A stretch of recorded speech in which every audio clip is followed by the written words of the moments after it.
BJP সরকার আসার সঙ্গে সঙ্গে যে সমস্ত স্কুলগুলো বন্ধ হতে চলেছিল সেই সব মাস্টারগুলো খুঁজে বেড়াচ্ছে বাড়ি বাড়ি ছাত্র। ভাবুন, এতদিন বাড়িতে বসে বসে বেতন পেতে শুরু করেছিল, আর এখন ছাত্রদেরকে বাড়ি বাড়ি খুঁজে নিয়ে আসছে। আর ছাত্রদের কি অবস্থা ভাবুন একবার, স্কুলে যাওয়া বন্ধ করে তারা মোবাইলে গেম খেলছে বাড়িতে বসে বসে। মা বাবাদেরও কথা শোনে না, মোবাইলে দুনিয়াটা শেষ হয়ে গেছে।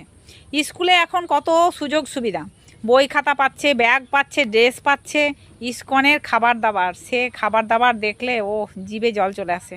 এত কিছু পাওয়ার সত্ত্বেও স্কুল মুখ হওয়া মুশকিল আছে ছাত্রদেরকে, কারণ পড়াশোনা তো সমস্ত চলে গেছে একদম উপরে।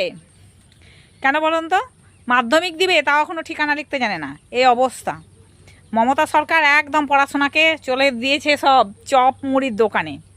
তাই বলি কি, স্কুলে ছাত্রদের সঙ্গে সঙ্গে মাস্টারদের মোবাইল নিয়ে যাওয়াটাও বন্ধ হোক, তাহলে খুবই ভালো হবে। আমার সঙ্গে কে কে একমত অবশ্যই কমেন্টে জানাবেন কিন্তু।